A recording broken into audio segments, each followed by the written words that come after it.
हाँ तो दोस्तों, आज मैंने सोचा कि क्यों नहीं अपने साथ साथ YouTube में भी रिमेम्बरेंस का एक वीडियो डाल ही दिया जाए।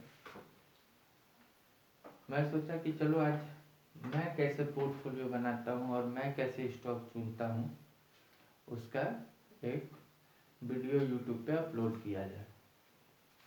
मुद्दा कुछ नहीं, बस अपने लिए है और सोचा कि शेयर करते हैं, शायद क्या और बेहतर हो किसी का इससे तो हमें बताएं।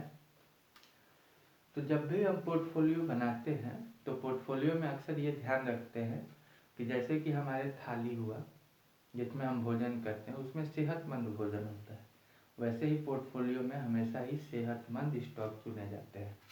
मेरे नज़रिए से आपके नज़रिया क्या है ये हमें कमेंट बॉक्स में भेजिएगा।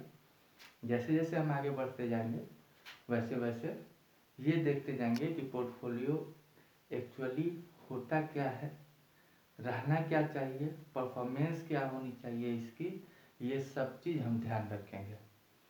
तो जानते हैं पोर्टफोलियो, इसीलिए मैंने इसका नाम दिया है माई पोर्टफोलियो। ओके, मतलब मेरा पोर्टफोलियो, जो कि मैं कैसे सोचता हूँ उसके बारे में। देखिए जब भी पोर्टफोलियो बनाते हैं तो हमेशा दो चीज़ ध्यान में रखा जाता है, एक रिस्क और एक रिवार्ड। दो चीज़ पोर्टफोलियो बनाया ही जाता है रिवार्ड के लिए, लेकिन पोर्टफोलियो आप कितने रिस्क में डाल रहे हैं ये चीज़ बहुत बड़ी होती है। रिवार्ड उतनी बड़ी नहीं होती जितनी बड़ी रिस्क होती है। यदि आप रिस्क मेंटेन कर लिए तो रिवार्ड तो आपको जरूर मिलेगा। वो कहते हैं ना, 3 इडियट्स में क्या कहता था कि समथिंग ज्ञान के पीछे भागो, पैसे कामयाबी तुम्हारे पीछे झक मार के आएंगे, यही था ना। वैसे ही रिस्क के पीछे भागोगे तो रिवार्ड आपको खुद ब खुद मिलेगा। देखिए जब हम पहले गए, सबसे पहले जब मैं आया शेयर मार्केट में अप्रॉक्स 2013-14, तो मैं ये फर्स्ट वाला जो स्टॉक है ना इस पर ज़्यादा ध्यान देता था। नहीं समझ में आया था, धीरे धीरे कोई चीज़ होता है ना तो लेते हैं नज़रिए में। तो ये जो फर्स्ट स्टॉक था इस पर मैंने ज़्यादा ध्यान दिया। जब भी कोई न्यू बिगनर आता है तो यही करता है, बताएंगे कैसे होता है, धीरे धीरे हम आगे की तरफ करते जाएंगे। और हाँ, ये जितने भी रिस्क हमने कैटेगराइज किया है, चाहे वो रिवार्ड कैटेगराइज किया है, वो सब मनी बेस्ड है, सब मनी बेस्ड है और किसी टाइप का रिस्क हम नहीं इसमें कंसीडर कर रहे हैं, ना टाइम वाइज ना अदर एनी इशू। केवल मनी बेस्ड रिस्क है और केवल मनी बेस्ड रिवार्ड। ओके, सबसे फर्स्ट कैटेगरी जो होता है उसमें हमने लिया है रिस्क 0 to 100%। 0 to 100% का मतलब हुआ कि या तो नहीं जाएंगे या तो 100% भी जा सकते हैं। ये क्या है, पैसे आपके, जो कि मनी, जो आपका कैपिटल होगा वो। यदि फर्स्ट स्टॉक में लगाते हैं तो हो सकता है मैक्सिमम कि आपके 100% जो है वो जा सकता है। देखेंगे फर्दर कैसे कैसे जा सकता है। हाँ, लेकिन जब आप 100% रिस्क दे रहे हो अपने कैपिटल को तो रिवार्ड को मिनिमम भैया 5000% एक्सेप्ट कर रहे हो ना, जो कि होता नहीं, अक्सर नहीं होता। मैं जनरली बात कर रहा हूँ, बाकी आप 30 मार खा होगा कोई मालूम नहीं मेरे को, पर मुझे नहीं मिला और उम्मीद करता हूँ झुनझुनवाला जी को भी शायद नहीं मिला। ठीक है, वॉरेन बफेट को भी नहीं मिला, नहीं तो वो क्यों वो इन्वेस्ट करते कोका कोला पे और टाइटन जैसी कंपनी पे। खैर, बड़ी लोगों बड़ी बड़ी बातें। उन्होंने जो कहा है वो आज भी कहीं ना कहीं सत्य है कि इन्वेस्टमेंट कीजिए, पेशेंट रखिए, पेशेंस के बिना कुछ भी नहीं है शेयर मार्केट, पेशेंस ही आपका मनी है। ओके, देखिए तो जब भी हम 0 to 100% मिनिमम रिस्क रखेंगे तो आपका 5000% रिवार्ड होगा। ओके, जो कि आप एक्सेप्ट करोगे कि 7 से 8 साल में हमें रिटर्न मिल जाना चाहिए। 7 से 8 साल मतलब चलो लगा दिए, 10 पैसे का स्टॉक है, कोई भी उठा के डाल दिए, कभी ना कभी तो बढ़ेगा। साला एक 300 रुपये मान लीजिए यूनिट है, कभी 2-3 रुपये 3 रुपये पे है, 900 रुपये का शेयर 3 रुपये पे, 400 तक तो कभी ना कभी जाएगा। इसी उसको हम करते हैं बेटिंग स्टॉक। मैं जैसा अपने बारे में सोचता हूँ, मैं ऐसे कैटेगराइज करता हूँ। और हाँ, एक चीज़ और कहते हैं लोग कि शेयर मार्केट फिक्स इनकम नहीं दे सकता। कौन कहता है? Who can told that he not gives a fixed income? Fixed income दे सकता है यदि आप सही से इसको कैटेगराइज करके सही पोर्टफोलियो बनाते हैं और सही तरह से इनकम निकालने का सोर्स ढूंढते हैं।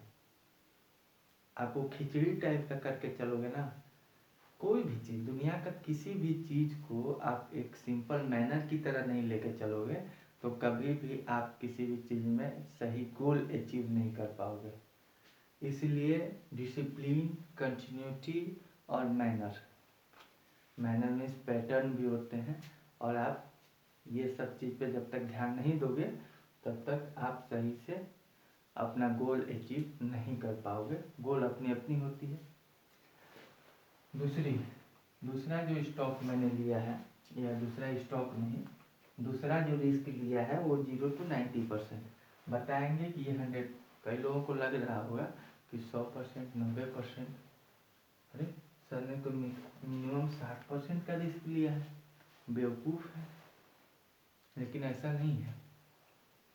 देखिए क्या है कि मैंने कहा कि चलो भैया 2 करोड़ रुपये आपको रिवार्ड में दिए जाएंगे, ठीक है, आप एरोप्लेन पे से कूद के बताओ।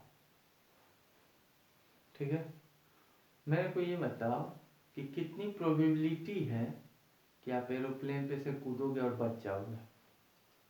हाँ, कुछ है 100% में प्रोबेबिलिटी? नहीं, लेकिन फिर भी बच सकते हो। कुछ ना कुछ तो होगा प्रोबेबिलिटी, 0.0000001%। ठीक है, तो क्या कोई एक आदमी कूदा, जंप लिया, वो बच गया, दैट मीन्स 0%। एक आदमी कूदा और वो चला गया, दैट मीन्स 100%।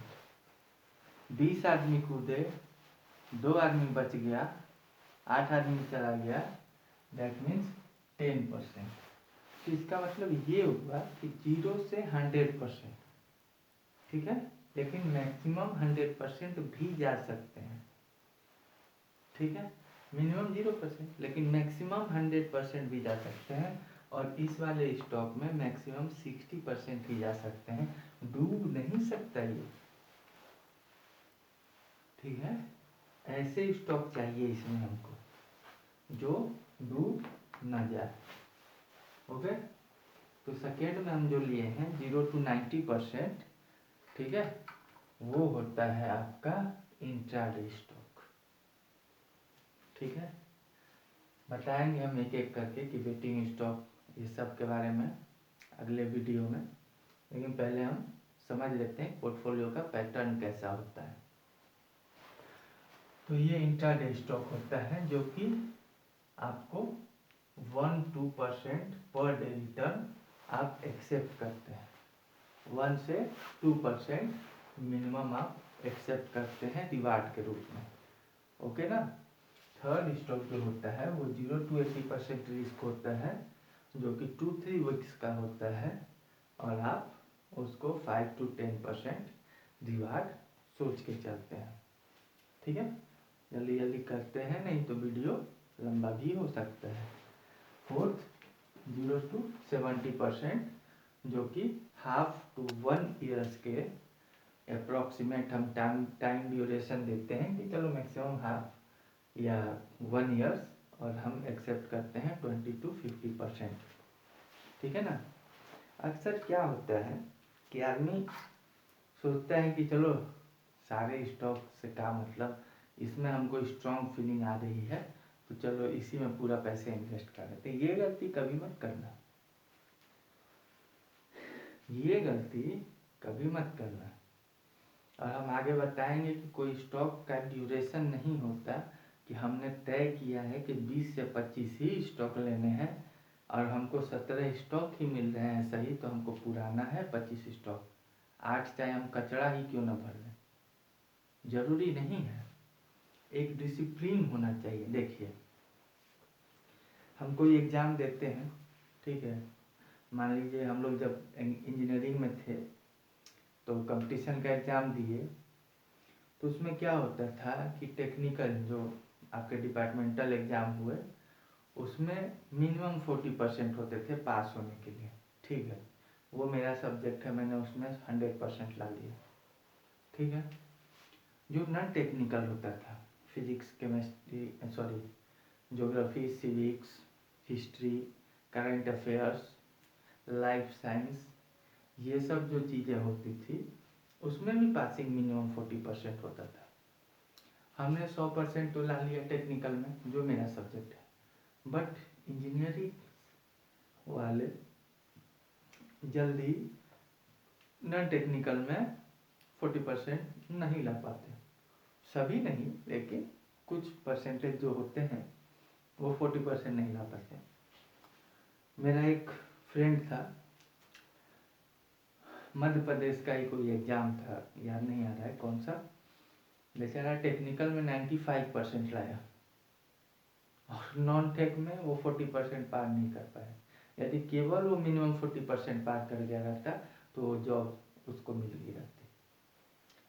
तो वही चीज़ है, ज़रूरी नहीं है कि आप स्टॉक्स यदि सिलेक्ट किए हो कि नहीं 20 से 25 स्टॉक होने चाहिए हमारे इस वाले टर्म्स में, सेविंग स्टॉक में, और उसका जो कैटेगरिया हमने बनाया है उससे यदि वो नहीं निकल पा रहा है, 12 ही निकले तो 13 हम ज़बरदस्ती उसको भरते, इंतज़ार करेंगे मार्केट जब तक उसको या तो करेक्ट ना कर ले, या उसका रिजल्ट सही ना आ जाए, या उस पर जो करेक्टेड चार्ज लगे हैं वो सही ना हो जाए, या ग्लोबल इशू जो है वो सही ना हो जाए, तो इंतजार, वेट एंड वॉच, वो बात देखें ना, सही समय का इंतजार करता है तभी तो उसका सक्सेस रेट जाता है। तो वही बाज बनना है आपका। लेपर्ड का सक्सेस रेट 85% है, यानी 100 बार यदि वो हमला करता है किसी भी अपने शिकार पे तो 85 बार सक्सेस होता है। तो लेपर्ड बनना चाहिए आपको, लेपर्ड बनना है, नहीं 1000 बार में आपको मान लीजिए कि 500 स्टॉक सही निकले तो आपका 50% सक्सेस रेट रहेगा। सक्सेस रेट बढ़ाना है बॉस, जितना सक्सेस रेट बढ़ेगा आपका उतना ब्रोकरेज चार्ज कम होगा। आगे बताएंगे ब्रोकरेज चार्ज कितना महत्व रखता है और पता नहीं चलता हम लोगों को, और वो कितना हम लोग को निगेटिव में लेके जाता है। फोर्थ स्टॉक आते हैं जो कि 0 to 70% रिस्क होता है और 20 to 50% रिवार्ड। और फिफ्थ स्टॉक जो कि माय फेवरेट, मेरा फेवरेट जो है वो इतने पे आता है, 0 to 60% रिस्क पे और 200 to 500% रिवार्ड हम इसको लेते हैं। देखिए ये जो स्टॉक्स के नेम हमने सजेस्ट अपने आप को किया है वो हमारे अकॉर्डिंग है, आप कोई दूसरा नाम रख सकते हैं, लेकिन मेरे पोर्टफोलियो के लिए मैं अपने आप को ऐसा ही नाम सजेस्ट किया हूँ। बेटिंग स्टॉक जो कि अपने आप को रिवार्ड देता हूँ कि चलो अपने मन का भी कुछ होना चाहिए ना, तो अपने मन के करने के लिए हमने बेटिंग स्टॉक इसका नाम रखा है, जो कि हमारे पोर्टफोलियो का केवल 1% मनी इन्वेस्ट होता है इसमें। मतलब यदि 100 रुपया हम इन्वेस्ट कर रहे हैं, ठीक है, तो उसका 1 रुपीज इसमें इन्वेस्ट होगा। Okay, only 1%। वो कहते हैं ना ये केवल 1% में इन्वेस्ट होगा। अपडेट स्टॉक जो कि इंट्राडे है। अपडेट स्टॉक इसलिए नाम दिए हैं कि जब आप इंट्राडे में जुड़े रहेंगे ना, तो आपके मार्केट, आपकी ग्लोबलाइजेशन इशूज, आपका जो शेयर का टिकट प्राइस है, टिकट प्राइस मतलब शेयर का जितना प्राइस है, चाहे वो 5,000 हो, 2,000 हो, 1 पैसा हो, 10 पैसा हो, उसको हमने टिकट प्राइस कहा है। तो वो जो टिकट प्राइस है उससे अपडेट रहोगे कि 253 रुपये 20 पैसे पे है, या TTML 155 रुपये 10 पैसे पे है। ऐसे करके आप अपडेट रहोगे इंट्राडे में। और इंट्राडे में खास बात, जरूरी नहीं है हर डे ट्रेड करने का। मार्केट को समझे, नहीं समझ में आ रहा है, ज़बरदस्ती नहीं है कूद जाए उसमें। 7 दिन में यदि 2 दिन ही आपको मौका मिला और 2 दिन ही ट्रेड किया और 2% लेके गए, काफ़ी है ना यार। 4 वीक में 8% आप रिटर्न लेके जाओगे, कोई नहीं देता। 1 साल में 100% ना। सोचने वाली, देखिए नज़रिया जब तक नहीं बदलिएगा, आप शेयर, कभी भी शेयर मार्केट को आप बेटिंग की तरह नहीं ले सकते। This is not a toss the coin that we toss the coin head and tail, we give money या लूज मनी। ये शेयर मार्केट को नहीं बनाना है। शेयर मार्केट को हमेशा ही आप किसी भी रिफरेंस को बीट करने के नज़रिए से खेलिएगा। जैसे मान लीजिए कहता है कि कितना कमाए तो हम सक्सेस हो सकते हैं, तो मेरा मानना है कि आप यदि मार्केट को मोर देन 5% बीट कर देते हो पर ईयर, तो आप बहुत अच्छे सक्सेस रेट से जा रहे हो। और ऐसे जनरली यदि आप 20% रिटर्न, 15 to 20% रिटर्न ले रहे हो, तो आप बहुत अच्छे जा रहे हो। विश्वास, बिलीव नहीं करोगे कि ये 15 to 20% जब कंपाउंडिंग होंगे ना, तो क्या स्थिति होती है और कितने जल्दी से मल्टीपल होता है आपका मनी। कभी वो करना, करके देख लेना। और 10 साल में केवल 15 to 20% मल्टीपल से कंपाउंडिंग करना, और कंपाउंडिंग करना डाल लेना यार, गूगल पे सर्च करना लमसम कैलकुलेटर, और उस पर सब चीज़ आ जाएंगे कि आप 1 लाख रुपये या 10,000 रुपये इन्वेस्ट किए और 15 से 20% रिटर्न, 10 ईयर टाइम ड्यूरेशन, और आपका आ जाएगा कि आपका मनी कितने 10 साल में मैच्योरिटी में दे जाते हैं। लेकिन ये 15 से 20% ऐसे नहीं आ जाते, उसके लिए सही डिसिप्लिन में आपको काम करने हैं। थर्ड जो स्टॉक होगा वो इनकम स्टॉक होगा। जब मान लीजिए कि हम शेयर मार्केट पे हैं, तो हमारी इनकम शेयर मार्केट, तो पैसे कहाँ से जनरेट करें, वो थर्ड स्टॉक से। मैं जहाँ से जनरेट करता हूँ वो थर्ड स्टॉक है, जो कि इनकम स्टॉक है। इससे मैं 5 to 10%, इसीलिए तो उसको 2 to 3 वीक्स दिया हूँ ना। केवल ये हमने अपने इनकम के लिए थर्ड वाले स्टॉक को चुना है, जो कि इनकम स्टॉक। फोर्थ जो है वो सेविंग स्टॉक है, मान के चलिए सेविंग स्टॉक है। और फिफ्थ फ्यूचर स्टॉक। तो सबसे कम रिस्क, उसके बाद थोड़ा सा ज़्यादा, इससे थोड़ा सा ज़्यादा ये, इससे थोड़ा सा ज़्यादा ये, तो केवल रिस्क है। भाग गया आपका वो लक मूवी वाला, ये संजय दत्त वाला, चलो छत पे से कूदते हैं, बच गए तो पैसा, नहीं तो गए। तब कर लो बेटिंग स्टॉक आप, ठीक है। तो स्टॉक वाइज के हिसाब से मैंने अपने पैसे को परसेंटेज में बांटा है। 10%, 20% investment, 30% investment of my money, and future में 40% इन्वेस्टमेंट ऑफ मनी। और ये जितना मज़ा देता है ना, उतना कोई नहीं देता। दिखाएंगे कैसे देता है, जब एक स्टॉक आपको आगे चल के हम बताएंगे कि मैं पोर्टफोलियो में आज सबसे फर्स्ट स्टॉक कौन सा चूज किया और कौन सा स्टॉक डाला, तब आपको पता चलेगा कि ये क्या। और मात्र 2 महीने में आपका पोर्टफोलियो जब केवल ग्रीन और ग्रीन से दिखेंगे ना, तब आनंद आता है। तो ये रहा आज का। हम अब अगले वीडियो में देखेंगे कि बेटिंग स्टॉक कैसे परफॉर्म करेगा, इसके पैटर्न क्या होंगे, इसको रखने का तरीका क्या होगा।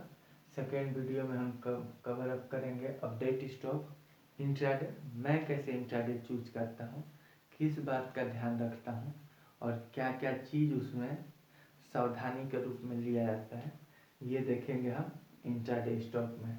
इनकम स्टॉक में ये देखेंगे कि इनकम स्टॉक जो 2 to 3 वीक्स चूज करने का तरीका है कि स्टॉक को चूज कैसे किया जाए, और 2 to 3 वीक होल्ड करने का जो व्यू है वो कैसा है ये देखेंगे। और जो 1 ईयर्स का होता है ट्रेंडिंग, फ्यूचर, कंपनी का एसेट वैल्यू, कंपनी का रिवेन्यू और कंपनी का प्रॉफिटेबिलिटी, ये चेक करते हैं जो अपना 70% यानी 1 to 2 ईयर्स व्यू जो लेके चलते हैं उसमें। Now future stock, future stock वो स्टॉक है मेरे लिए जिसमें हम फ्यूचर मॉडल देखते हैं। जैसे कि अभी मान लीजिए टाटा का जो इलेक्ट्रिक व्हीकल आने वाला है, टाटा, आपको लगता है, चलिए एक एग्जांपल बताते हैं आपको। टाटा का जब इलेक्ट्रिक व्हीकल आएगा सबसे पहले माइंड में आता है कि सब स्टेशन चार्जेस किसके ज़्यादा रहेंगे, ठीक है। तो टाटा का रहेगा सबसे ज़्यादा इलेक्ट्रिक व्हीकल लीडिंग कौन करेगा, टाटा। तो जब सब टाटा करेगा तो ऑटोमेशन भी टाटा ही होगा। देन ऑटोमेशन टाटा होगा तो कौन से कंपनी को सबसे ज़्यादा फायदा होगा, टाटा एलेक्सी। तो हमने अपने पोर्टफोलियो में अभी तक टाटा एलेक्सी रखा हुआ है और Tata Elxsi one of the my favourite stock of this 5th number. मेरा व्यू क्लियर है, जब तक टाटा व्हीकल जो इलेक्ट्रिक व्हीकल ई व्हीकल जो है वो सही से रन नहीं कर जाए मार्केट में, तब तक मैं टाटा एलेक्सी को होल्ड ऑन रखूँगा। ये मेरा नज़रिया सोचने का। आप कैसे सोचते हैं कमेंट बॉक्स में ज़रूर लिख के भेजें। फ्यूचर स्टॉक, चलिए दूसरा चीज़ हम समझते हैं कि जब भी हम फ्यूचर स्टॉक सोचने गए तो फिर मेरे माइंड में आता है कि ई व्हीकल है तो बैटरीज की भी ज़रूरत पड़ेगी, और बैटरीज का लीडर जो है एक्साइड और एमरॉन, राजा बैटरीज, ये जो है लीड करेंगे मतलब कि ये अभी भारत के मार्केट में सबसे ज़्यादा लीडिंग में है। खास करके एक्साइड का मोनोपोली है, 60% of the market capital Exide के पास है। 60, हाँ अप्रॉक्स 60%, हाँ है। तो क्या करें बॉस, ले लें? ना, हमने ये गलती नहीं किया। फिर मैंने सोचा यार बैटरी बनाना कोई रॉकेट साइंस वाली बात तो नहीं है, तो जब एक्साइड बना सकता है तो टाटा क्यों नहीं बना सकता। क्योंकि इतने व्हीकल जब आएंगी तो टाटा को तो बैटरी खरीदने में बहुत मनी देने पड़ेंगे, पैसे देने पड़ेंगे, और टाटा जैसी कंपनी इतना मुनाफे वाले सौदे किसी और को तो नहीं दे सकता। तो टाटा खुद से भी तो बैटरी बना सकता है, या खुद से नहीं बनाएगा तो फिर किसी और बड़े प्लेयर से लेगा जो कि सस्ता में दे एक्साइड से। तो मुझे पता चला कि हो सकता है ऐसा हो, दो कंडीशन हो, या तो टाटा खुद से बनाए या तो फिर वो कहीं और ऑर्डर दे। जब कहीं और ऑर्डर देगा तो मार्केट में बहुत सारी बैटरी या कंपनी खुलेंगी, तो शायद इसलिए एक्साइड मुझे पसंद नहीं आया और मैं कहीं ना कहीं राइट डिसीजन पे था, क्योंकि एक्साइड अभी भी वहीं पे है और मोर देन लेयर है, लोअर है वहाँ पे, ठीक है। तो मैं कैसे सोचता हूँ और मैं कैसे पोर्टफोलियो बनाता हूँ, ये धीरे धीरे आगे जैसे जैसे चलते जाएंगे मैं अपने पोर्टफोलियो को वीडियो के रूप में दिखाते जाऊंगा। ओके, थैंक यू दोस्तों, मिलते हैं अगले वीडियो में एक एक करके हर स्टॉक के बारे में कच्चा चिट्ठा और अपने रूपांतरण और अपना स्टडी और अपना एनालिसिस कैसे एक एक करके दिखाता हूँ और सोचता हूँ और कैसे स्टॉक चुनता हूँ, देखते हैं, मिलते हैं। Okay, take care, bye bye.